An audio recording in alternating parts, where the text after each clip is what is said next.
Hope college का VIP cafeteria. कांच की दीवारों के पीछे एयर कंडीशनर की धीमी गुनगुनाहट और ताज़ा बनी कॉफ़ी की खुशबू ने माहौल को सुकून भरा बना दिया था। यहाँ बाहरी दुनिया का शोर नहीं था, लेकिन अंदर भावनाओं का शोर जरूर था। सोफों के एक तरफ लड़कियों का गुट बैठा था, ईशा, कृति, प्रिया और सिल्वी। उनकी दुनिया अलग ही चल रही थी। सिल्वी अभी भी बड़े चाव से ध्रुवांश और अपनी पहली मुलाकात और उनके प्यार के किस्से सुना रही थी, लेकिन उसने उसे थोड़ा सा बदल दिया था, जैसे उसका एक नेचर एंजल होना। बोलते बोलते उसकी नजरें बार बार भटक कर सामने बैठे ध्रुवांश पर टिक जाती थीं।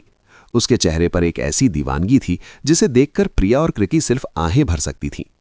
पता है, सिल्वी ने अपनी कॉफी का मग पकड़े हुए सपने देखने वाले अंदाज में कहा, जब वो लड़ते हैं ना तो ऐसा लगता है जैसे वक्त थम गया हो।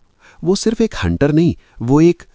प्रिया ने टोकते हुए कहा, हाँ, वो एक गॉड हैं, समझ गए बाबा। अब बस भी करो वरना मुझे शुगर हो जाएगी तुम्हारी बातें सुनकर। लड़कियां खिलखिलाकर हंस पड़ी, लेकिन सोफों की दूसरी तरफ लड़कों के बीच माहौल इतना हल्का नहीं था। यहां बात जिंदगी और मौत के खेल की हो रही थी। ध्रुवांश अपने सोफे पर रिलैक्स होकर बैठा था, लेकिन उसकी बाज जैसी आंखें शुभम पर टिकी थीं। उसने कॉफी का एक घूंट भरा और मग को टेबल पर रखते हुए सीधे मुद्दे पर आया। शुभम। ध्रुवांश की आवाज शांत थी, लेकिन उसमें एक लीडर वाली गंभीरता थी। वो गुंडे तुम्हें सिर्फ डरा नहीं रहे थे, वो तुमसे हंटर कंपटीशन में तुम्हारी जगह हड़पना चाहते थे। वो चाहते थे कि तुम अनफिट हो जाओ, ताकि उनकी टीम का कोई बंदा अंदर घुस सके। शुभम ने सिर झुका लिया। उसने गहरी सांस ली और हां में सिर हिलाया। हाँ भाई, मुझे पता है। शुभम ने टेबल पर अपनी उंगलियां फिराते हुए कहा, मुझे सुबह ही मेरे एक दोस्त ने बताया था कि मेरा नाम लिस्ट में आया है। मैं भी उस कंपटीशन का हिस्सा हूं। लेकिन वो रुका।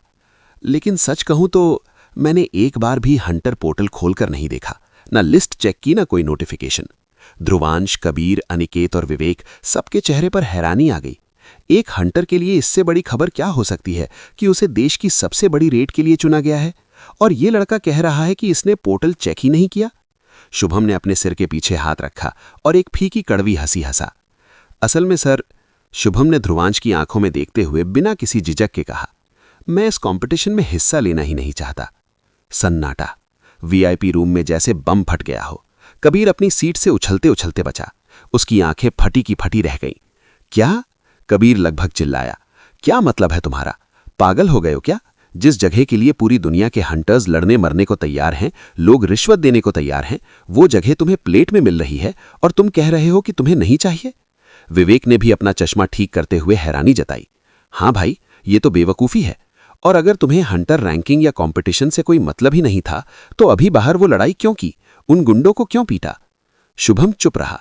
तभी अनिकेत, जो अब तक शांत था, उसने विवेक और कबीर को हाथ दिखाकर शांत रहने का इशारा किया। शांत हो जाओ गाइज, अनिकेत ने समझदारी से कहा। शुभम ने जो किया सही किया। वो उस मुकाबले में जाना चाहे या ना चाहे, ये उसका फैसला है। लेकिन वो किसी भी राह चलते टुच्चे हंटर से हार कर किसी फालतू और नाकाबिल इंसान को अपनी जगह तो नहीं दे सकता ना। ये स्वाभिमान की बात है। शुभम ने अनिकेत की बात पर सहमति जताई।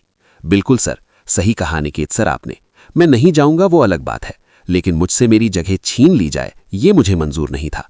ध्रुवांश ने हाथ उठाया और सबको चुप करा दिया। कमरे में फिर से शांति छा गई। ध्रुवांश थोड़ा आगे झुका।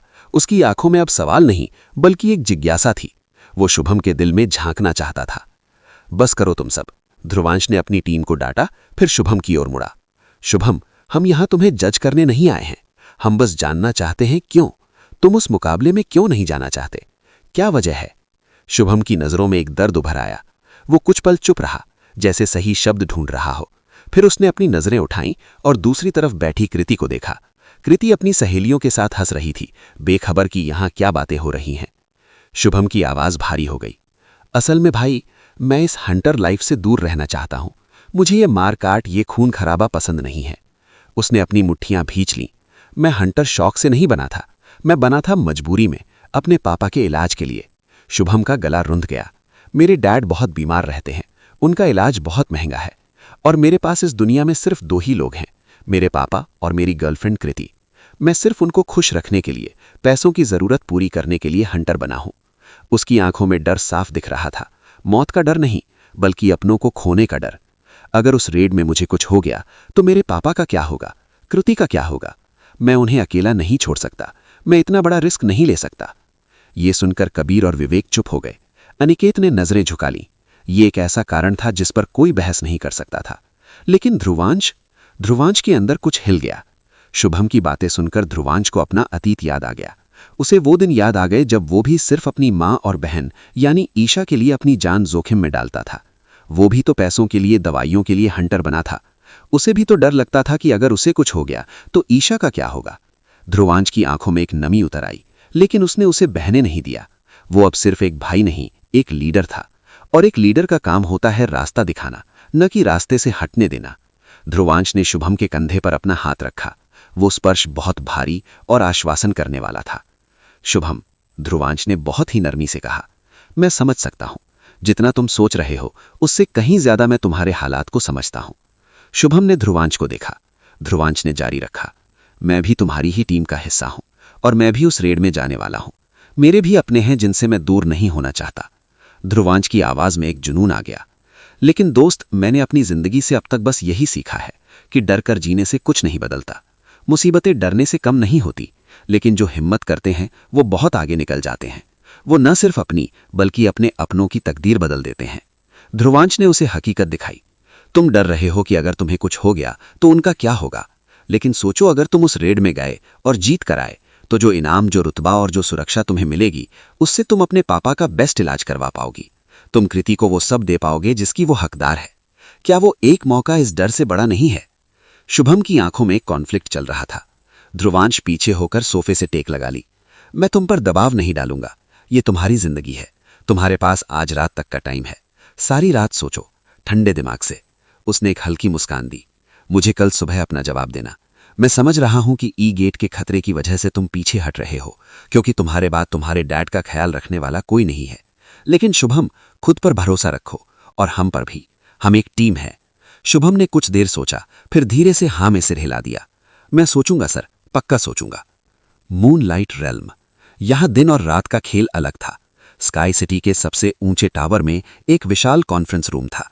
बड़ी सी काली टेबल के हेड पर काले लिबादे में लिपटा हुआ डेविल बैठा था। ये ध्रुवांश का क्लोन था, लेकिन इसमें चेतना और शक्ति ध्रुवांश की ही थी। उसके बगल में लाल ड्रेस में सजी धजी आयत बैठी थी। उनके सामने उनके वफादार सेनापति ड्यू और लकी बैठे थे। साइड वाली सीटों पर जैक, हडसन और रिकार्डो बैठे थे, जो मूनलाइट रेल्म के एक्सपेंशन की रिपोर्ट्स दे रहे थे। माहौल बहुत ही गंभीर और प्रोफेशनल था। मूनलाइट रेल्म बहुत तेजी से बढ़ रहा था और जिम्मेदारियां भी बढ़ रही थी। तभी भारी दरवाजे पर दस्तक हुई। ठक ठक। दरवाजा खुला और एक गार्ड अंदर आया। वो घबराया हुआ लग रहा था। उसने झुककर सलाम किया। माफ करना लॉर्ड, लेकिन बाहर कुछ लोग आपसे मिलना चाहते हैं। वो वुल्फ ट्राइब के कुछ लोग हैं। ये सुनते ही ड्यू की आंखों में खून उतर आया। ड्यू, जो खुद वुल्फ ट्राइब का प्रिंस था और डेविल का सबसे वफादार सेवक था, उसे ये गुस्ताखी बर्दाश्त नहीं हुई। ड्यू ने मेज पर मुक्का मारा। उनकी इतनी हिम्मत! ड्यू दहाड़ा। मेरे मास्टर की जरूरी मीटिंग के बीच में आने की जुर्रत! उन्हें पता नहीं है कि लॉर्ड का वक्त कितना कीमती है? मास्टर, आप रुकिए, मैं अभी जाकर उन्हें सबक सिखाता हूं। उन्हें उनकी औकात याद दिलानी होगी। ड्यू बाहर जाने के लिए मुड़ा ही था कि डेविल ने अपना हाथ उठाया। रुको ड्यू। डेविल की आवाज शांत थी, लेकिन उसमें इतना वजन था कि ड्यू के कदम वहीं जम गए। उन्हें पूरा हक है अपनी बात रखने का, डेविल ने समझाया।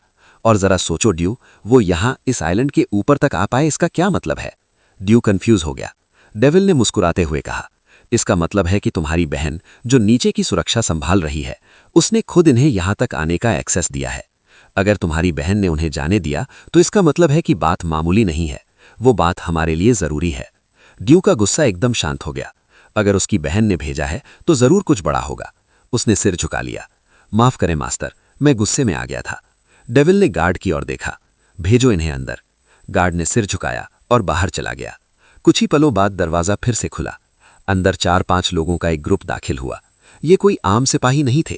ये वुल्फ ट्राइब के सीनियर मेंबर्स, यानी बुजुर्ग और सम्मानित लोग थे। ये वही लोग थे जो बाहर समुद्र तट पर इंसानों के साथ घुल मिलकर टेलीपोर्टर बनाने में मदद कर रहे थे। वे अंदर आए और डेविल के सामने एक लाइन में खड़े होकर बहुत ही इज्जत के साथ झुक गए। उनके चेहरों पर एक अजीब सी बेचैनी थी, जैसे वो कुछ कहने में झिझक रहे हों। डेविल ने उन्हें रिलैक्स किया। स्वागत है, डेविल ने कहा। सिर उठाओ और बताओ, ऐसी क्या वजह है जिसके लिए तुम्हें प्रोटोकॉल तोड़कर यहां आना पड़ा? क्या हमारे मेहमानों यानी इंसानों के साथ कोई दिक्कत हुई? वुल्फ ट्राइब का लीडर आगे आया। नहीं माय लॉर्ड, उसने कहा, दिक्कत मेहमानों से नहीं,